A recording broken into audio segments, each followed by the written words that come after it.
everyone, welcome to another edition of the Study Review Video Review.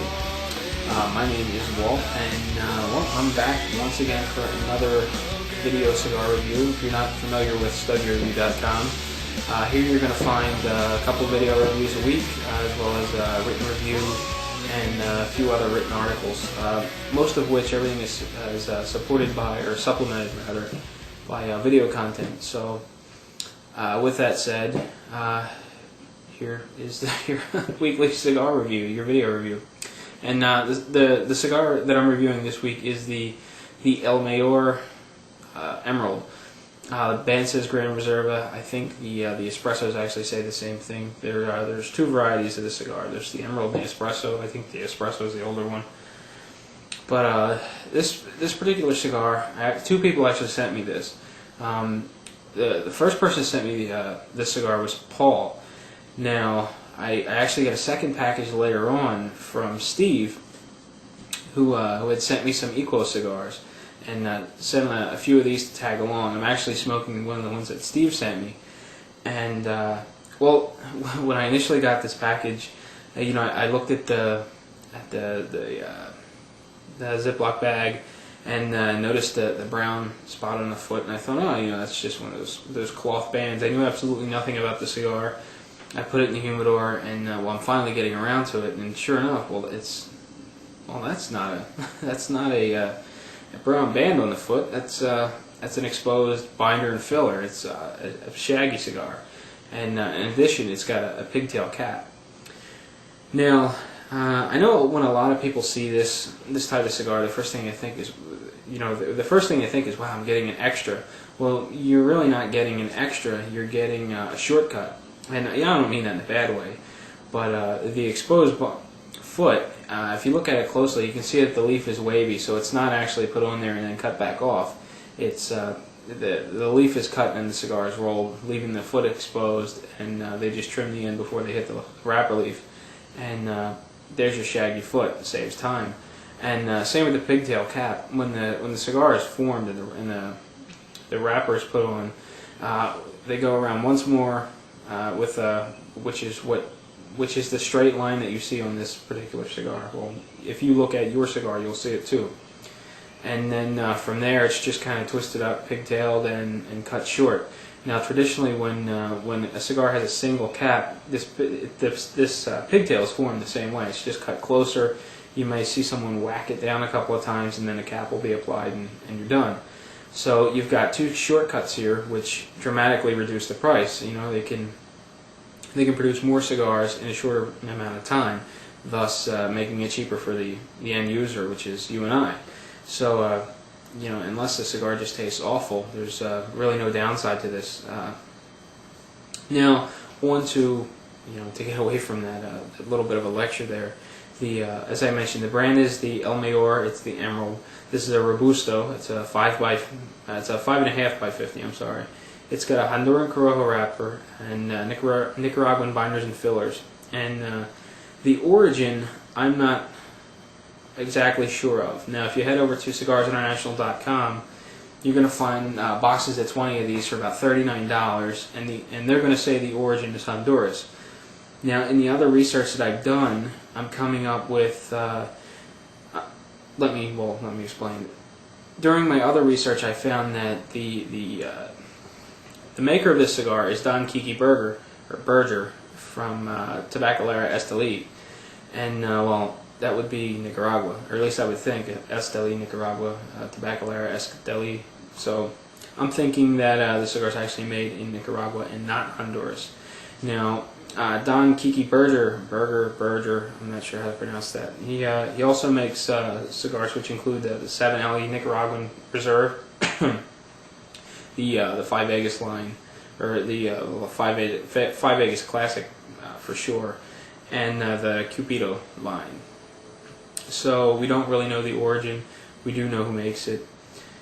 And the translation of El Mejor translates to the greatest.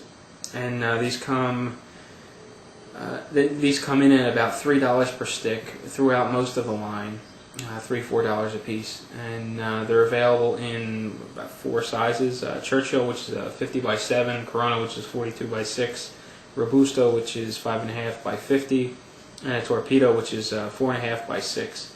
All of the El Mejor Emeralds have a shaggy foot and the pigtail cap. They also come with cedar sleeve attached to them. Now, into the specifics about the cigar, or in my experience. Now, when I pulled this cigar, when I pulled this cedar sleeve off the cigar, it really exposed a pretty ugly cigar. I've got a few cracks, a lifting wrapper, some chipping, and it just overall doesn't look very good. But it really looks are deceiving. $3 cigars that look really bad can taste really good, so I'm not going to hold that against it. There's a handful of just medium-sized veins that add a slight lumpiness to it. But overall, the wrapper it's got a slight grittiness to it. Now, when you pinch it head to foot, I'm afraid to do this really hard because I've got so many cracks. I'm afraid I'm going to make them worse. The cigar feels pretty consistent head to foot. It's firm, and there's no real soft spots to it. And the aroma is kind of it aired out a little bit. It was pretty bad, as was the aroma on the foot. It just had a really intense, just pungent aroma, and I'm not really sure what exactly it was. The cedar smelled the same way, but now the cedar actually smells like cedar, and well, the cigar is airing out a little bit. So let's hope that that pungent sort of aroma doesn't translate through to the smoke itself, and get this thing clipped, lit, and go from there.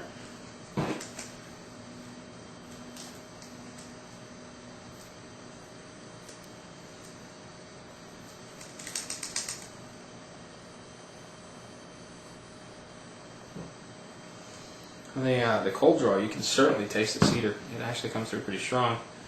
And the pre-light draw is decent. There's very little resistance, and that cedar flavor is not bad. So let's get the cigar lit and go from there. I was actually going to try using the cedar sleeve to light the cigar, but I was afraid I was going to have a Jerry moment and it was just going to erupt into flames, and don't really want to set the house on fire, so we'll try that when we're outside.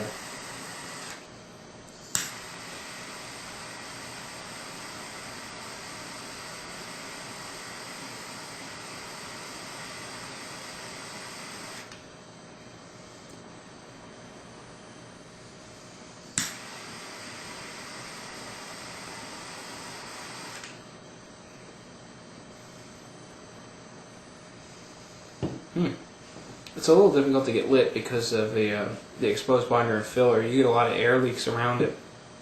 But actually, I'm kind of surprised. The flavor is very pleasant to start. The best I can tell, it's evenly lit. It's burning, it's producing smoke. So with that said, I'm going to take a quick break. I'll be back. We'll get into the first third and talk about the El Mejor Emerald a little bit.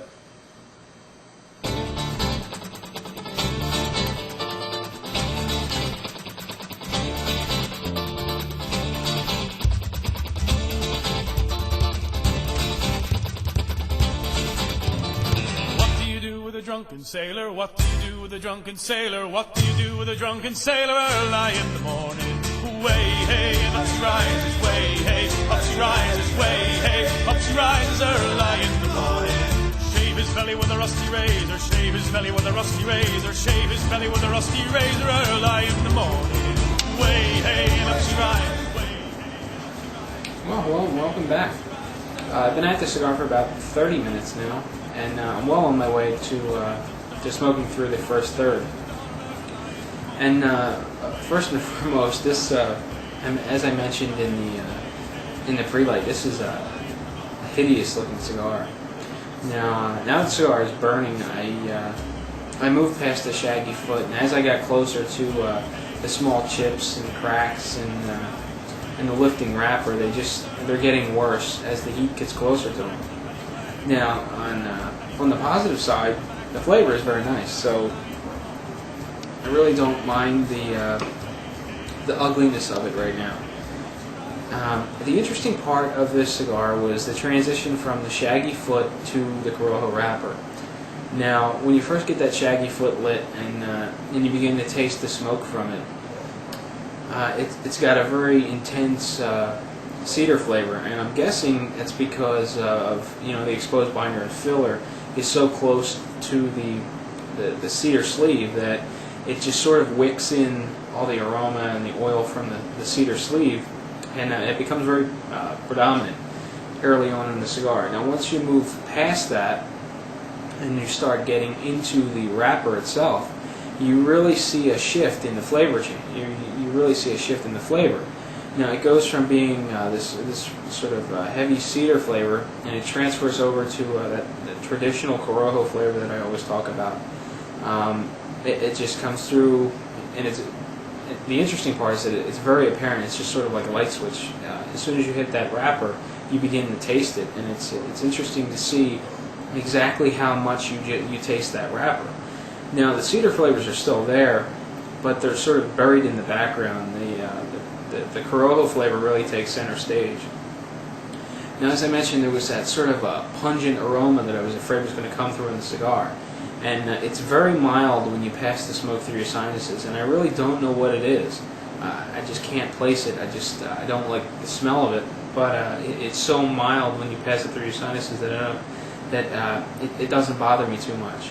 And I'm also picking up a little bit of a spice, again when I blow the smoke through my sinuses. And all in all, I mean, I'm very surprised by the flavors of the cigar so far. It is certainly one of those things where you just don't judge a book by its cover. This is a prime example of that. Here we have a cigar that just does not look very appealing, and it tastes pretty nice. Now, the body's in the medium range, and the finish is easy on the palate. It's fairly light. It's got a mild, creamy texture to it. Just all in all, everything works pretty well together at this point. Now, as I mentioned, I just got to make sure that these small splits and cracks don't expand too much that the wrapper just starts falling off. But so far so good. Everything seems to be controllable. The burn line is getting fairly wavy. The ash is, medium to dark in color. It's sort of compacted, and I actually had the ash drop off at less than an inch and just kind of plopped on the table in front of me. And the interesting thing there was that it maintained its shape, and there was some ash around the bulk piece, but for the most part everything stayed intact even with that fall. So it goes to show that that the tobacco is rolled well, and there's not a lot of loose and just loose pieces in there, loose pieces of filler, where it would just kind of fall apart. It was nice and compacted. If you look at the foot, directly at the foot, you can see a slight color variation where the Ligero is, and judging by the color, there isn't a whole lot in there. There's a small piece, but I'd show you, but it's probably pointless. You really wouldn't be able to make it out. But anyway, so far so good. I'm enjoying it. So with that said, I'm going to smoke some more of my El Mejor Emeral, and I'll be back. We'll do the second, third, and see if the cigar changes at all.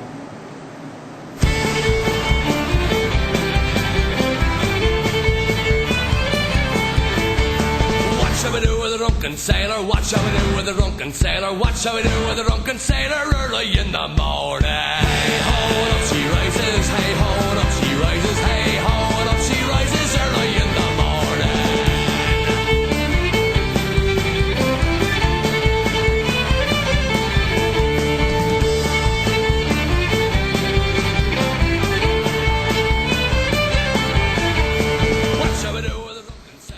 Well, welcome back, and as you can see, I'm plugging right along. It's been about an hour now, and most of my burn problems have actually corrected themselves. It's kind of surprising. The lifting and the splitting that was getting worse from the heat of the foot, I've gotten past all those chips and minor cracks and whatnot, and now we're down to a cigar that's burning without blistering. It's the burn line is fairly even at this point. Now it's going back and forth from being wavy to just like this, where it's fairly even, and it's been fairly erratic. It's done this quite a few times, so we'll see if this holds true and becomes the norm and it stays this way. The ash is still dark in color. It's firm, it's compacted, it holds on to the cigar. Kind of lousy, actually. At about 3/4 of an inch or so, the ash just suddenly just drops, and it leaves sort of like a sandy texture on the table, but the bulk of the ash stays put. I mean, it doesn't bust all apart. It's pretty solid for the most part. In terms of body, there's been a slight progression. It's still very well planted in the medium range, and the finish is getting a little more creamy as we go along. Now, it hangs in the palate for I don't know, a few minutes before it starts to subside, and it's that nice sort of creamy texture that kind of lingers. As far as the flavor goes, it's been very one-dimensional so far. Ever since I hit that Corojo wrapper, that's really been the primary focus. The cedar flavors that I was picking up before are still just sort of lingering in the background. They're not coming forward. And the Corojo tobacco flavor is showing no signs of going anywhere. The cigar's just been very consistent in that department. And as I mentioned, the burning properties and whatnot. So overall, I mean, up until this point, I'm enjoying the cigar, and I'm very surprised by this one. It looked awful. I kept looking at the cigar, and as soon as I smelled it, I thought, what am I getting myself into? This cigar is going to be terrible. I didn't really read up on anything on the cigar to find out if people liked it or if it was just a hideous cigar that just tasted terrible. But I just started looking around a little bit, and I'm surprised that there are a lot of people out there that like it. And judging by all the forum comments, these can be easily found on Cigar Bid for less than $3 a piece, typically around $2 a piece. So it makes for a very affordable cigar, and I'm certainly not disappointed in the flavor. I'm happy with it at this point. So with that said, I'm going to take a quick break, smoke a little bit more of my El Mejor Emerald. We'll be back, we'll do the final third, wrap things up, and I'll let you be on your way. This is another new song I've been working on. It's about one of my favorite hobbies. Oh, they call me Hangin' Johnny. Away, boys, away. But I never hang nobody. And it's hang, boys, hang.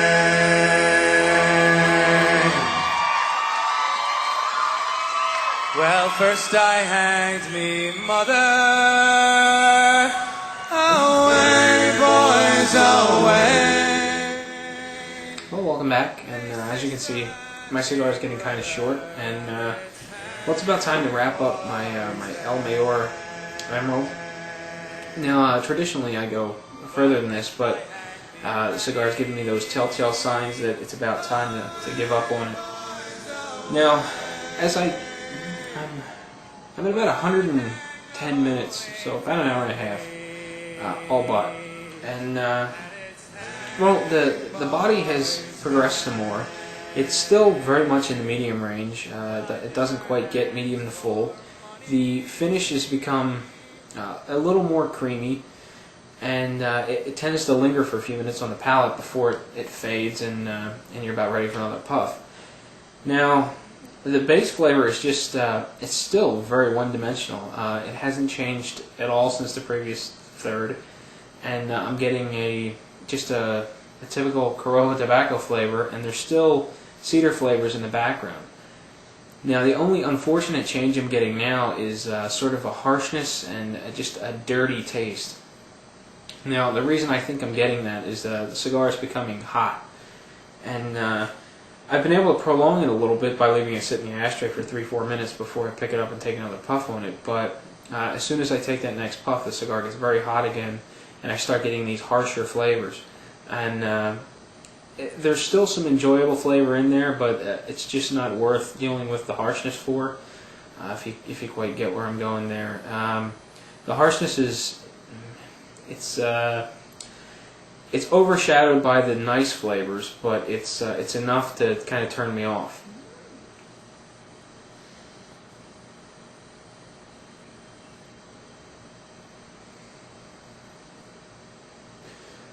And that sort of pungent aroma that I was getting before, I'm starting to pick it up more in the room aroma now, and it's becoming a little more pronounced when I pass the smoke through my sinuses. Now, when I pass the smoke through my sinuses, I'm still getting that mild spice, but really there's nothing else going on that I'm picking up. Now, in terms of what I thought of the cigar, or actually before I even get into that, we'll touch base on the burning characteristics. Once I got past the spots where the wrapper was lifting a little bit, and the chips and the small cracks, the cigar really behaved well. The burn is a little uneven now, but it's well within reason. It's acceptable, as far as my standards go. The ash is fairly dark. It's firm, compacted. Just like before, it doesn't hold on very long before it suddenly drops onto the table, and I've had that happen about half a dozen times now. And it's just like before, it just kind of plops on the table and stays in one big chunk, and you get this sort of sandy ash all around it, which is, I think it says a lot for the construction, since it's such a solid ash. It tells me that there's a lot of tobacco there that's properly rolled and formed. There might be some. I'm not quite sure why it doesn't hold on so long. Maybe there's some mixed fill in there, and the ash just doesn't hold because it's not one long, leaf. But in terms of what I thought of the cigar, I was very surprised, or pleasantly surprised, I should say, because I looked at this cigar and it was just hideous. It looked ugly. It smelled awful, I think. And I really thought I was going to have to force myself to smoke it. I thought, there's no way I'm going to like this cigar. It smells bad. It looks bad. It looks like a burn problem waiting to happen. And while I did fight through some burn problems, I was very surprised by the flavor. It was consistent. There were enjoyable flavors there. And the fact that you can get these cigars for about $3 a piece regularly from Cigars International is very surprising. I mean, as I mentioned in the last part of this video, if you head over to cigarbid.com, there's people that are picking these up for $2 and under per single when you break out a bundle auction price. So these are very affordable, budget-friendly cigar, and if you like a one-dimensional cigar, medium body, and you're looking to cut back on your cigar funds a little bit, this is a cigar you might want to try. This would be great for when you're doing something around the house, or you're doing whatever. You just want a cigar as a companion, and you don't want to focus on it too much. This cigar it's fairly well behaved. Once I got past the cracks and whatnot, it behaved fairly well. And if you're not sitting somewhere important where you're worried about dropping the ash, it shouldn't be a problem at all. But again, like I said, I was very surprised by the fact that it was much better than I thought it was, and it's a perfect example of why you shouldn't judge a cigar purely on its looks. I mean, it had an ugly, shaggy foot, pretty ugly pigtail cap, cracks, splits, chips in the wrapper, and it didn't burn too bad, and flavor was decent. So, all in all, I liked it, and I'll probably be smoking more of these in the future. So, with that said, thanks Paul and Steve for sending me these cigars. I'm looking forward to smoking the remaining probably 5 or 6 that I have left from you guys. So thanks again, and well, I'm not quite sure what's coming up next week. I've got a lot of cigars that I need to get to, which are long overdue, and for anyone that sent me cigars and I haven't gotten to them yet, I apologize for that. So until next week, happy smoking.